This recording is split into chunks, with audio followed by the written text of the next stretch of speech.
Assalamualaikum warahmatullahi wabarakatuh. Perkenalkan, nama saya Ada Amelia, NIM 2016 53097. Di sini saya akan menjelaskan laporan sistem pakar metode CV certainty factor pada diagnosa penyakit ibu hamil.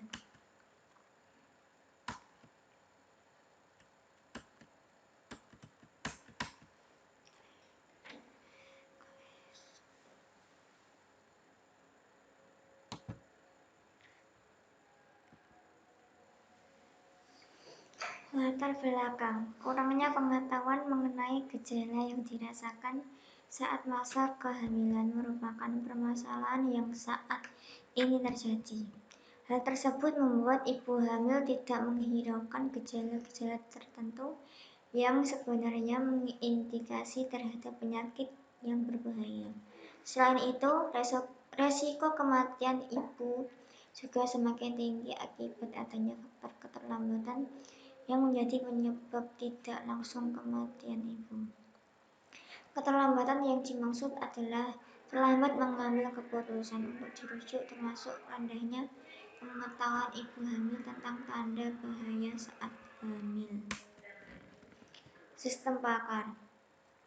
Sistem pakar menggunakan pengetahuan seorang pakar yang dimasukkan ke dalam komputer.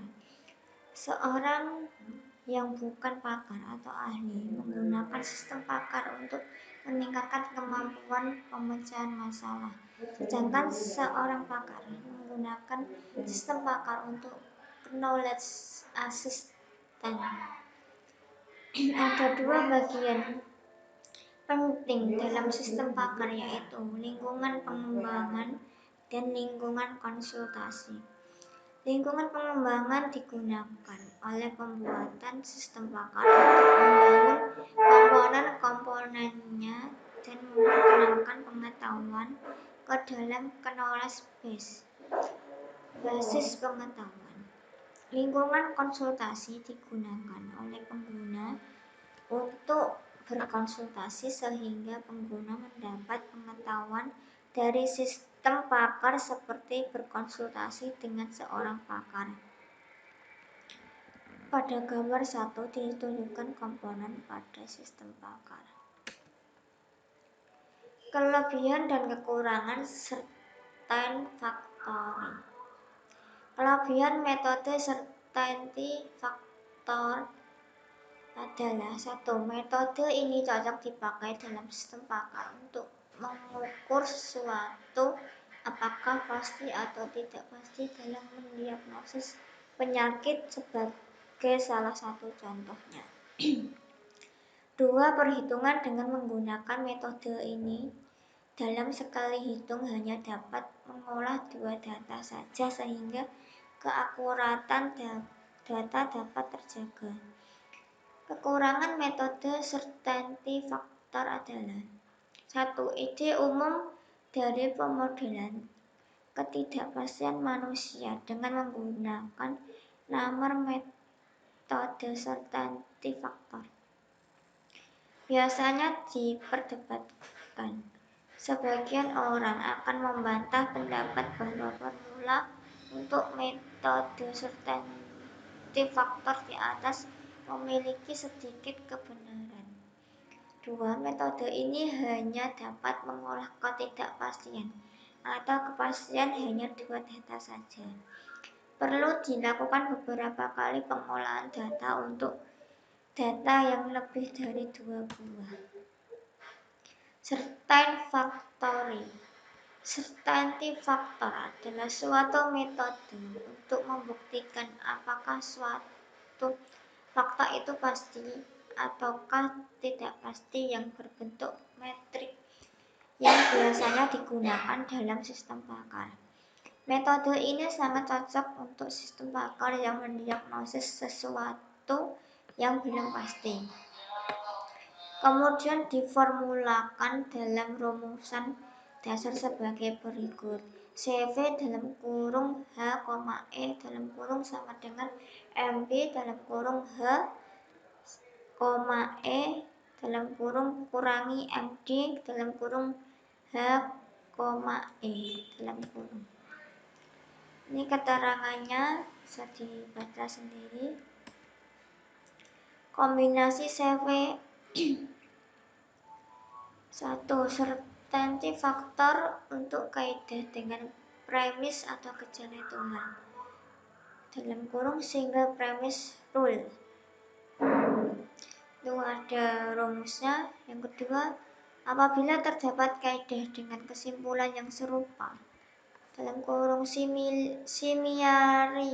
(similarly conclude rule) atau lebih dari satu gejala, maka CV selanjutnya dihitung dengan persamaan. Ini ada rumusnya sendiri, dibaca ya. Ketiga, sedangkan untuk menghitung persentase terhadap penyakit digunakan persamaan. Ini rumusnya ada di bawahnya, bisa dibaca sendiri. Ini ada gejala penyakit.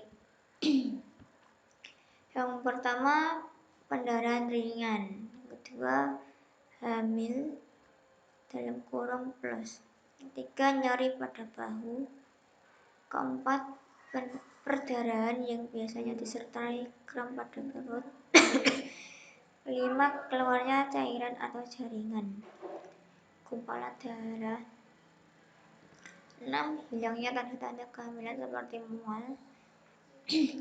Mual dan muntah yang parah, dan sebagainya. Gejala fisik ini bisa dicentang sesuai dengan gejalanya masing-masing. Lalu pasien akan mengisi yang dirasakan itu.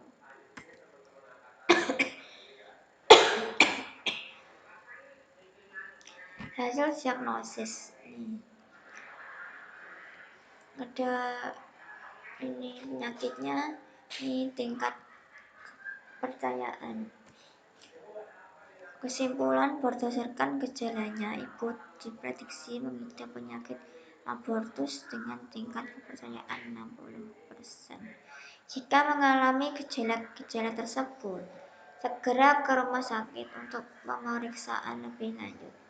Setelah memastikan diagnosis keguguran, Anda dapat memilih untuk menunggu sampai seluruh jaringan luruh dan keluar secara alami dari rahim atau dengan penanganan obat dan operasi, karena penyebabnya yang belum diketahui secara pasti. Keguguran umumnya tidak dapat dicegah, tetapi ada beberapa langkah yang bisa dilakukan guna menurunkan resiko keguguran. Langkah-langkah tersebut meliputi 1. Penerapan pola makan sehat dan seimbang, terutama meningkatkan konsumsi makanan dengan kandungan serat tinggi. 2. Tidak merokok, mengonsumsi minuman keras, dan menggunakan obat-obatan terlarang selama masa kehamilan. 3. Mencegah infeksi tertentu selama masa kehamilan, misalnya dengan menerima vaksin sesuai anjuran dokter. 4. Menjaga berat badan yang sehat sebelum dan saat hamil. 5. Menangani penyebab keguguran yang bisa dideteksi seperti otot sepik yang lemah. Kelainan ini dapat diatasi melalui operasi. Kesimpulan, dalam proses membangun sistem pakar diagnosa penyakit ibu hamil menggunakan metode certainty factor, ini terdapat beberapa hal yang dapat disimpulkan oleh penulis sebagai hasil evaluasi pengembangan sistem. Kesimpulan adalah sebagai berikut. Pertama, sistem ini dapat mengimplementasikan metode certainty factor dengan baik ke dalam sistem pakar diagnosa penyakit ibu hamil. Yang kedua, aplikasi sistem pakar diagnosa penyakit ibu hamil dapat melakukan diagnosa sebuah penyakit dan dapat memberikan informasi berupa persentase maksimal, definisi penyakit, pencegahan, dan juga rujukan bagi ibu hamil. Ketiga, sistem pakar ini dapat dijadikan alternatif bagi ibu hamil dalam mengenali tanda bahaya melalui gejala-gejala yang dirasakan. Selain itu, memberikan informasi mengenai penyakit. Sistem ini akan dapat membantu ibu hamil dalam menunjukkan tempat rujukan yang tepat sehingga dapat ditangani oleh para medis dengan tepat pula. Keempat, setelah dilakukan pengujian fungsionalitas pada sistem pakar diagnosa, penyakit ibu hamil ini memiliki tingkat validasi sebesar 100%, sedangkan pengujian akurasi memiliki tingkat akurasi sebesar 100%. Sekian presentasi dari saya. Apabila ada kurang lebihnya mohon maaf. Wassalamualaikum warahmatullahi wabarakatuh.